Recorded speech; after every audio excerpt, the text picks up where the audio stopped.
My beloved brothers and sisters, there is something powerful within you that many of us underestimate. Something simple, yet life-changing. Something that can transform your pain into peace, your confusion into clarity, and your weakness into strength. And that is your Salah, your connection with Allah. But let me ask you a question. Are we really praying? Or are we just finishing our prayers? Because there is a difference. Many of us stand before Allah, yet our hearts are somewhere else. Our bodies are in prayer, but our minds are in the dunya. We rush through our salah like it is a burden, like it is something we need to get done. And then we wonder, why is nothing changing in our lives? Why are our du'as not being answered? Why does our heart still feel empty? My dear brothers and sisters, the miracle is not just in praying. The miracle is in how you pray. When you stand before Allah, understand WHO, you are standing in front of. You are standing before the King of Kings. The one who controls everything, the one who knows your pain even before you speak it. So slow down. Feel every word you recite. When you say Alhamdulillah, mean it. When you say Allahu Akbar, understand that Allah is greater than every problem you are facing right now. That stress, Allah is greater. That heartbreak, Allah is greater. That fear about your future, Allah is greater.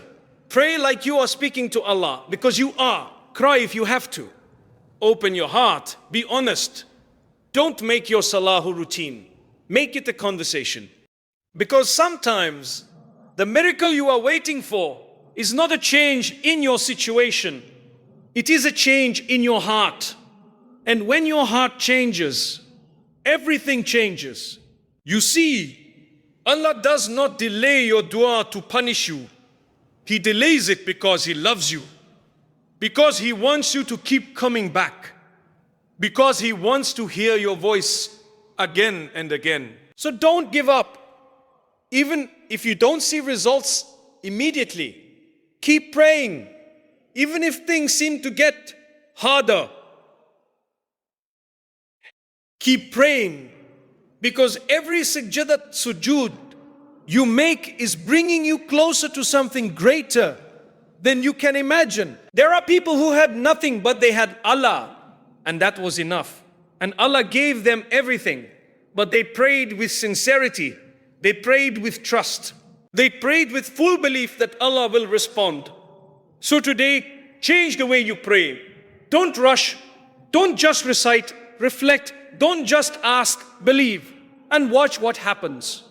Watch how your anxiety turns into calmness. Watch how your problems begin to ease. Watch how doors you never imagined start opening. Because when you pray properly, you are not just talking to Allah. You are building a relationship with Him. And the one who has Allah has everything. So pray like this and watch the miracles happen. When you stand in prayer, it is not just a physical act. It is a meeting with Allah. Yet many of us treat it as a routine, something we rush through just to check off a task. True focus and presence in Salah means that your heart, mind, and soul are all fodder, present at that very moment. It means you are not thinking about your phone, your work, your problems, or what you will do next. Instead, you are fully aware that you are standing before the one who created you, the one who knows every hidden thought and every silent tear. To develop this focus, you must first prepare yourself before even saying, Allahu Akbar. Give yourself a moment to disconnect from the noise of the world. Remind yourself, I am about to speak to Allah. This simple awareness can completely transform your mindset. When you enter Salah with intention and consciousness, your prayer begins to feel different. It no longer feels like a burden. It becomes a moment of peace. Focus also comes from understanding what you are saying. When you recite Surah Al-Fatiha, reflect on its meaning. When you say, you alone we worship, and you alone we ask for help, remind yourself that no one else has the power to solve your problems except Allah. This reflection pulls your heart into the prayer and keeps your mind from wandering. Another important part of presence is slowing down. Many people rush through Salah, moving from one position to another without giving their soul time to absorb the moment. But when you slow down, when you pause in your ruku, and sujood, you begin to feel the depth of what you are doing, especially in sujood, where you are closest to Allah. Take your time, make sincere dua, speak from your heart. This is your private moment with your Creator. Don't rush it. Distractions will come, and that is natural. Shaitan will try to pull your thoughts away, reminding you of things you forgot or making your mind wander. But the key is not to give up. Every time your mind drifts, gently bring it back. This effort itself is ibadah, worship. The more you practice, the easier it becomes to maintain focus. Consistency is also crucial. The more regularly you strive to pray with focus, the more your heart becomes attached to Salah. Over time, you will notice a shift. You will start looking forward to prayer instead of seeing it as an obligation. It will become your escape from stress, your source of calm in a chaotic world. When you truly pray with focus and presence, something beautiful happens. Your connection with Allah strengthens. Your kalban, heart, softens. Your worries begin to feel lighter. You realize that even if the world is against you, you are never alone. That is the power of a focused prayer. It doesn't just change your salah, it changes your life. One of the most powerful ways to transform your prayer is to truly understand and feel every word you recite. Too often we repeat the same verses daily without reflecting on their meaning. Our tongues move, but our hearts remain untouched. Yet Salah was never meant to be a series of empty words. It is meant to be a deeply personal conversation with Allah, filled with awareness, emotion, and sincerity. When you begin your prayer and say, Allahu Akbar, pause for a moment and let those words settle in your heart. You are declaring that Allah is greater than everything, greater than your fears, your stress, your worries, and even your dreams. If you truly feel this, your entire perspective begins to shift. The problems that once felt overwhelming start to feel small in comparison to the greatness of Allah. As you recite Surah Al-Fatiha, don't rush through it. Each verse carries immense meaning. When you say Alhamdulillahate Rabbil Alameen, remind yourself that all praise belongs to Allah, the Lord of everything that exists. Think about the blessings in your life, the ones you notice, and the countless ones you don't. Let gratitude fill your heart. When you say Ar-Rahmanir Rahim, reflect on His mercy. No matter how many mistakes you've made, His mercy is always greater. Then you reach Maliki Yawmiddin, the master of the day of judgment. This is a moment to remind yourself that one day you will stand before Allah again, not in prayer, but for accountability. This realization brings sincerity into your salah. It makes your prayer more real, more meaningful. When you say, Ayyaka na'budu wa iyyaka nasta'in, feel the dependence in those words. You are declaring that you worship Allah alone and seek help from Him alone. This is not just a statement, it is a commitment, It is a reminder that no matter what you are going through, your ultimate reliance should always be on Allah. Even in your ruku and sujood, don't let your words become mechanical. When you say Subhana Rabbayal Azim or Subhana Rabbayal Azim or Subhana Rabbayal Azim, you are declaring the perfection of your Lord, the One, who is free from all nixes, imperfection. Let that awareness humble you. Let it soften your heart. Feeling the words also means connecting them to your life. If you are asking for guidance, think about the areas in your life where you feel lost. If you are praising Allah, think about the blessings you often overlook. If you are seeking forgiveness, remember your mistakes with sincerity and regret. This connection turns your prayer from a routine into a powerful experience. At first, it may feel difficult to maintain this level of awareness, but with practice, it becomes natural. Start small.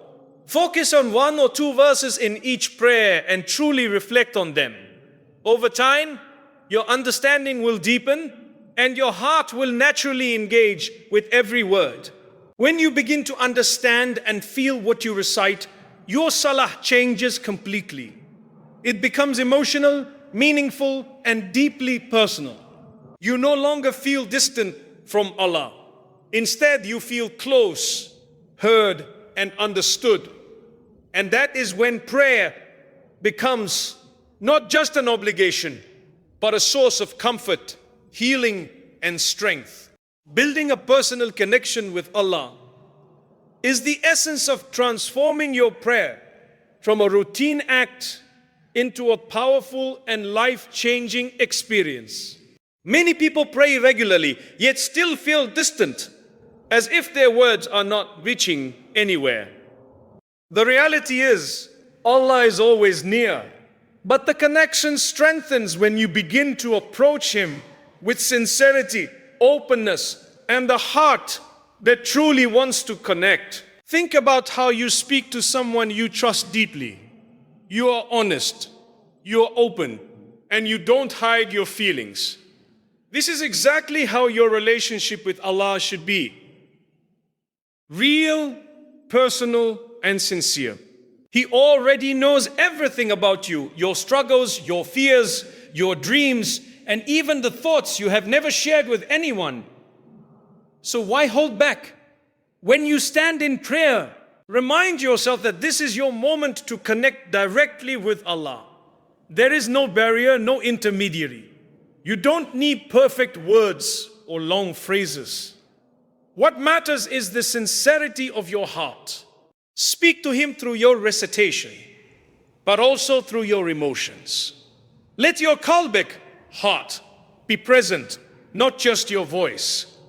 A strong connection also comes from consistency. It's not about having one perfect prayer and then returning to distraction. It's about showing up again and again, even on days when you feel low, even when your iman feels weak. In fact, those are the moments when you need that connection the most. When you continue to turn to Allah in every state, happy, sad, confused, or even lost, you begin to build a relationship that becomes unbreakable. Another important part of this connection is sincerity in your dua. Don't make your supplications feel like memorized lines. Talk to Allah in your own words. Ask Him for what you truly need. If you're struggling, say it. If you're hurting, express it. If you're grateful, show it. This honesty strengthens your bond and makes your prayer feel alive. You should also remember Allah outside of Salah. A connection cannot grow if it is limited to a few minutes a day. Make dhikr part of your daily life. Think about Him when you wake up, when you are alone, when you are facing a challenge. The more you remember Allah throughout your day, the more natural it becomes to feel His presence during your prayer. Sometimes the connection grows strongest in your lowest moments. When you feel like no one understands you, when everything seems to be falling apart, that is when turning to Allah can bring a level of peace that nothing else can. It is in those quiet, sincere moments that you realize you are never truly alone.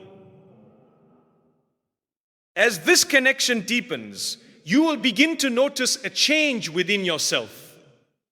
Your prayers will feel dying. Fervent. Your heart will feel lighter. Your trust in Allah will grow stronger.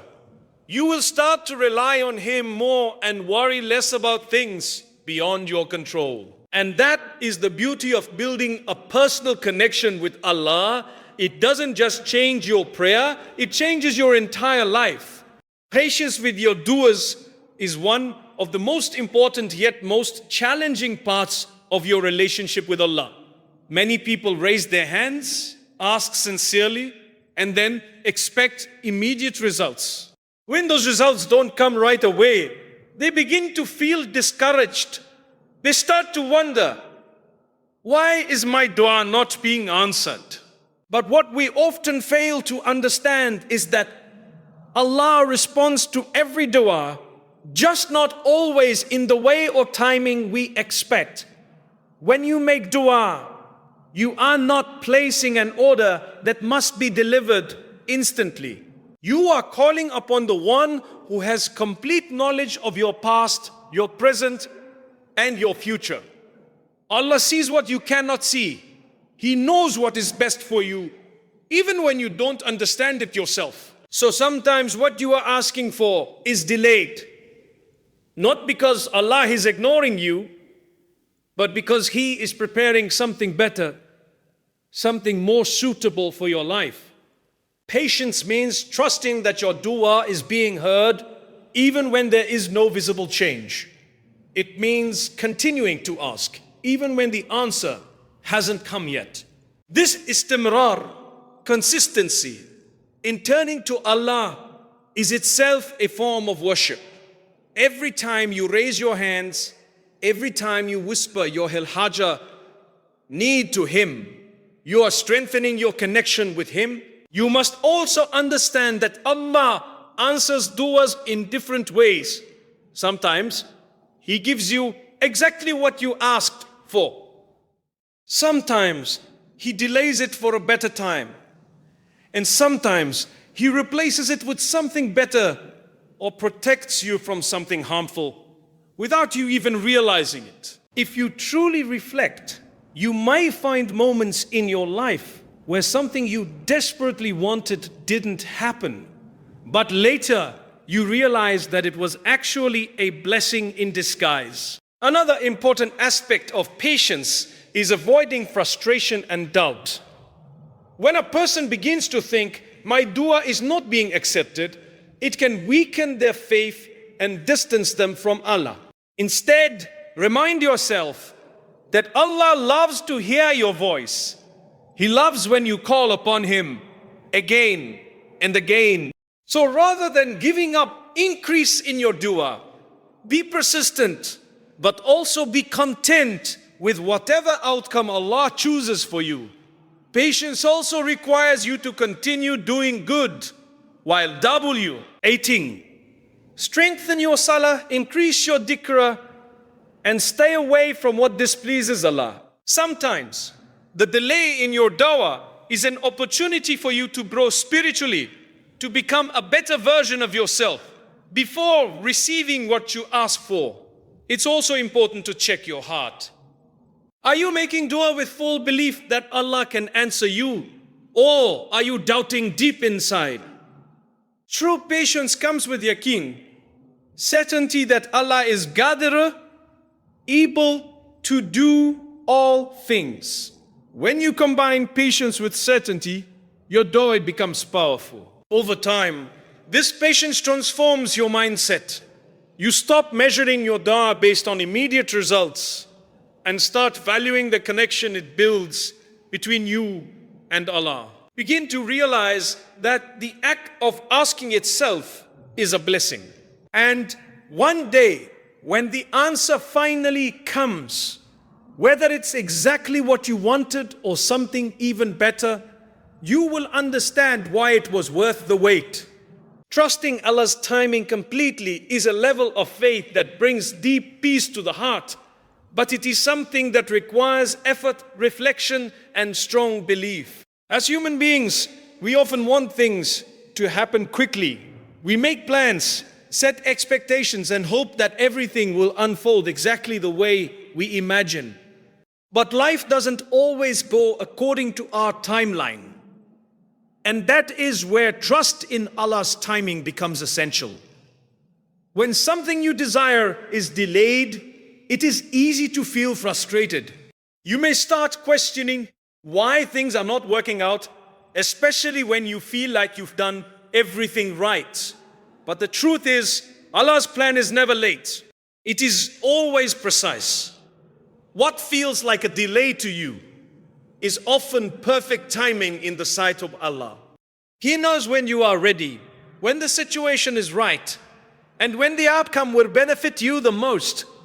Think about the times in your life when things didn't happen the way you wanted. Maybe an opportunity didn't work out, a relationship ended, or a plan fell apart. At that moment, it might have felt like a loss, but later you may have realized that it protected you from something or guided you towards something better. This is how Allah's timing works. It unfolds in ways that you may not immediately understand but eventually appreciate. Trusting Allah's timing means letting go of the need to control everything. It means accepting that no matter how much you plan, the final outcome is always in His hands. This doesn't mean you stop making effort. You continue striving, working hard, and making dua, but you also accept that the results will come when Allah wills, not necessarily when you want them to. One of the biggest challenges is comparing your life to others. You see people achieving things before you, reaching milestones faster, and getting what you are still waiting for. This comparison can make you feel like you are falling behind. But what you must remember is that everyone's journey is different. Allah is writing a unique story for you, and your timeline is designed specifically for your growth, your tests, and your najah, success. True trust also means believing that whatever Allah chooses for you is better than what you would choose for yourself. Even if something doesn't make sense right now, have faith that it will one day. This kind of trust removes anxiety and replaces it with calmness. You no longer feel rushed or pressured by the world because you know that what is meant for you will never miss you. To strengthen this trust, remind yourself of Allah's wisdom. Reflect on His names and attributes. He is Al-Hakim, the most wise, Al-Alim, the all-knowing. Nothing happens without purpose. Every delay, every hardship, every unexpected turn has meaning behind it, even if you cannot see it yet. As you continue to trust Allah's timing, you will notice a shift within yourself. You will become more patient, more content, and more at peace with your life. You will stop worrying about when things will happen and start focusing on how you can grow and improve in the present moment. And eventually, when things fall into place, you will look back and realize that everything happened exactly when it was meant to, and not a moment earlier or later. Never losing hope in the mercy of Allah is one of the most powerful foundations of faith. No matter how far a person may feel, no matter how many mistakes they have made, the door of Allah's mercy is always open. Yet sometimes people allow guilt, regret, or shame to convince them that they are beyond forgiveness. They begin to think, I've done too much wrong. Allah will not forgive me. But this kind of thinking is not humility. it is actually a misunderstanding of how vast and adhim great Allah's mercy truly is. Allah's mercy is not limited. It is not something that runs out. It is greater than any sin you could ever commit. No matter what you have done, if you turn back to Allah sincerely, He's always ready to forgive. This is not based on opinion. It is a promise. And Allah never breaks His promises. Sometimes people lose hope because they keep falling into the same mistakes again and again. They try to change, they make tawbah, but then they slip. Satan uses this cycle to create despair. He whispers, "What's the point?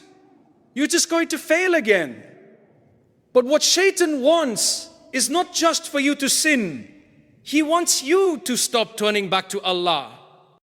Because the moment you stop asking for forgiveness, that is when you truly begin to lose every time you return to Allah. Even if it's for the same mistake, it still counts. Effort matters. Your regret matters. Your intention to improve matters. Allah sees your struggle and He appreciates it more than you. Can you imagine? What matters is not that you are perfect.